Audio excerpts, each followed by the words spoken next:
ರಕ್ಷಾಬಂಧನ ಕಾರ್ಯಕ್ರಮ ನಮ್ಮ ದೇಶದೊಳಗಿರುವಂತ ಸಹೋದರ ಮತ್ತು ಸಹೋದರಿಯರ ಬಾಂಧವ್ಯವನ್ನ ಇನ್ನಷ್ಟು ಗಟ್ಟಿಮುಟ್ಟಾಗಿ ಬೆಸೆಯಲಿಕ್ಕೆ ಇರುವಂತ ಹಬ್ಬ ಯಾವುದಂದ್ರೆ ಈ ರಕ್ಷಾಬಂಧನ ಕಾರ್ಯಕ್ರಮ. ನಾವು ಕೆಣಕಾಕ್ ಹೋದ್ವಿ ಅಂದ್ರ ನೋಡ್ರಿ, ಒಂದಾನೊಂದು ಕಾಲಕ್ಕ ಕೃಷ್ಣನಿಗೆ ಗಾಯವಾದ ಸಂದರ್ಭದೊಳಗೆ ದ್ರೌಪದಿ ಓಡೋಡಿ ಬರ್ತಾಳಂತ. ಗಾಯವಾದ ಸಂದರ್ಭದೊಳಗೆ ಅಯ್ಯೋ ಗಾಯ ಆಗೈತೆ ಅಂತ ತಿಳ್ಕೊಂಡು ಉಳಿದವ್ರೆಲ್ಲ ಅರಿಬಿ ಎಲ್ಲೈತಿ ಹಂಚಡಿ ಎಲ್ಲೈತಿ ಅಂತ ಹುಡುಕಾಡ್ಕೊತ ಹೋಗ್ತಾರತ್ತ. ಹುಟ್ಟಿರುವಂತ ಸೀರೆಯ ಶರಗನ್ ಹರದ ಗಾಯವಾಗಿರುವಂತ ಕೃಷ್ಣನಿಗೆ ಕೈ ಕಟ್ತಾಳು. ಅಂದಿನಿಂದ ಅವಗೊಂದ 8 ಆಣಿ ಬಲ ಬಂದಂಗ ಬತ್ತತ್ತ. ನೋಡ್ರಿ, ಉಳಿದವ್ರು ನೋಡ್ಬೇಕಾಗಿತ್ತಾರ ಅಂತ ಬಟ್ಟೆ ತರ್ತನು ಇಂಥ ಬಟ್ಟೆ ತರ್ತನು, ಆದ್ರೆ ದ್ರೌಪದಿ ತಾವು ಹುಟ್ಟಿರುವಂತ ಬಟ್ಟೆನ ಹರಿದು ಕಟ್ಲಲ್ಲ. ಆದ್ದರಿಂದ ಮಾತಿನ ಪ್ರಕಾರ ದ್ರೌಪದಿಯ ವಸ್ತ್ರಾಭರಣವಾಗುವ ಸಂದರ್ಭದೊಳಗೆ ಅವಳಿಗೆ ವಸ್ತ್ರವನ್ನ ನೀಡಿ ಮಾನವನ್ನ ಕಾಪಾಡಿರುವಂತ ವ್ಯಕ್ತಿ ಯಾರಂದ್ರೆ ಆ ಕೃಷ್ಣ.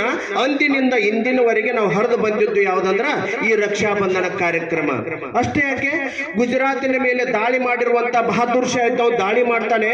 ಅವಾಗ ಕರ್ನಾವತಿ ಇದ್ದಂತ ರಾಣಿ ಓಡೋಡಿ ಬರ್ತಾಳೆ. ಹುಮಾಯೂನ್ ಹೆಂಗಾರ ಮಾಡಿ ಉಳಿಸಬೇಕಂತ ತಿಳ್ಕೊಂಡು ಆ ಬಹದ್ದೂರ್ ಶಾಗ್ ಏನ್ ಹೇಳ್ತಾಳಂದ್ರೆ ಕರ್ನಾವತಿ ಅಣ್ಣ ಅಂತ ಕರಿತಾಳು. ಅಣ್ಣ ಅಂತ ಕರೆದು ಒಂದು ದಾರದ ಎಳಿ ಕಟ್ತಾಳು, ರಕ್ಷಾ ಬಂಧನ ಕಟ್ತಾಳು. ಅಂತ ರಕ್ಷಣೆಯಿಂದ ಉಳಿದುಕೊಂಡವನೇ ಯಾರಂದ್ರೆ ಹುಮಾಯೂನ್. ಯಾಕಂದ್ರೆ ಅಲ್ಲಿ ಅಣ್ಣ ಅನ್ನುವ ಪದ, ತಮ್ಮ ಅನ್ನುವ ಪದ ಇಡೀ ಜಗತ್ತಿನೊಳಗೆ ಬ್ರದರ್ಸ್ ಅಂಡ್ ಸಿಸ್ಟರ್ಸ್ ಅನ್ನೋದು ಅಲ್ಲಿ ನಾಡಿನ ಸೊಗಡಿಗೆ ಬಂದಿಲ್ಲ. ಈ ನಾಡು ಹೆಂಗೈತಂದ್ರ ನಾವು ಉಂಡಿದ್ದು ತಿಂದಿದ್ದು ತಿರುಗಾಡಿದ್ದು ಇಲ್ಲಿ ತಂಗಿ ಅಕ್ಕ ಅಣ್ಣ ತಮ್ಮ ಬಂಧು ಬಳಗ ಇದೆಲ್ಲ ಸೊಗಡನ್ನು ತಿಳಿಸಿಕೊಂಡಿರುವಂತ ನಾಡು ಯಾವ್ದೈತೆ ನನ್ನ ದೇಶ ಐತಿ, ಅದು ಭಾರತ ದೇಶ ಐತಿ.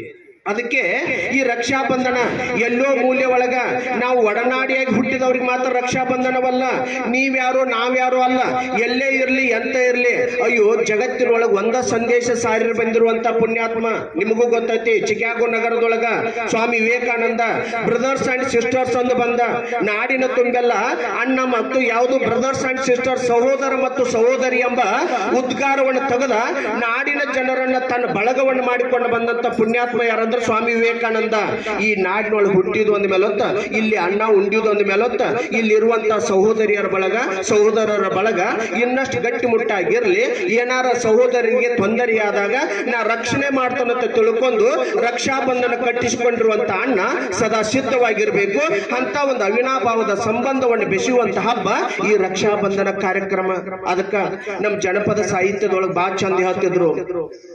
ಹೆಣ್ಣಿನ ಜನುಮಕ ಅಣ್ಣ ತಮ್ಮರು ಬೇಕ, ಹೆಣ್ಣಿನ ಜನುಮಕ ಅಣ್ಣ ತಮ್ಮರು ಬೇಕ, ಬೆನ್ನು ತಟ್ಟುವರು ಸಭೆಯೊಳಗ ಸಾವಿರ, ಹೊನ್ನ ತೊಟ್ಟುವರು ಉಡಿಯೊಳಗ, ಹೊನ್ನ ಕಟ್ಟುವರು ಉಡಿಯೊಳಗ. ಏನಾಗ್ಲಿ ಎಂತ ಆಗ್ಲಿ, ಹೆಣ್ಮಕ್ಳಿದ್ದದ ಮಣಿಗೆ ಪರಿಪೂರ್ಣ ತಂದೆ ಯಾವಾಗ ಅನ್ಸ್ಕೋತಾನಂದ್ರ ಒಬ್ರು ಹಿರಿಯರು ಹೇಳ್ತಿದ್ರತ್ತ, ಮಣಿಗೊಬ್ಬಕ್ಕೆ ಮಗಳ ಇದ್ಲಂದ್ರ ಅದು ಮಣಿ ತುಂಬಿದಂಗ ಕಾಣಿಸ್ತೈತತ್ತ.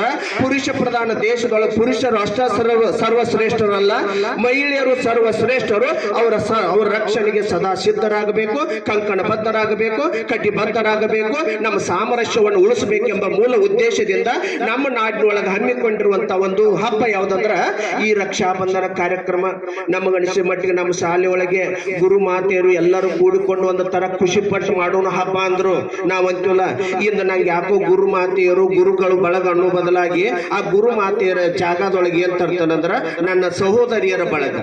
ಇನ್ನೊಂದು ಈ ಉಡುಗೆ ತೊಡುಗೆಗಳನ್ನ ನೋಡಿ ನಮ್ಮ ಶಾಲೆ ಒಳಗ ಸುಮಾರು 3 ವರ್ಷ ಆಗಕ್ ಬತ್ತೇನೋ ಇಂಥ ಸುಂದರವಾದಂತ ಸಾಂಪ್ರದಾಯಿಕ ಉಡುಗೆ ತೊಡುಗೆ ಕಾರ್ಯಕ್ರಮ ಪ್ರಾರಂಭ ಆಗ್ತಾ ಇದೆ. ನೀವೆಲ್ಲರೂ ವೇಷಭೂಷಣದೊಳಗೆ ತೊಡಗಿದೀವಿ. ನಮ್ಮ ನಾಡಿನೊಳಗಿರುವಂತ ರೈತಾಪಿ ವರ್ಗದ ಬದುಕು ಎಷ್ಟು ಚಂದ ಐತೆ ಅನ್ನೋದು ತೋರಿಸ್ಕೊಟ್ಟಿರಿ.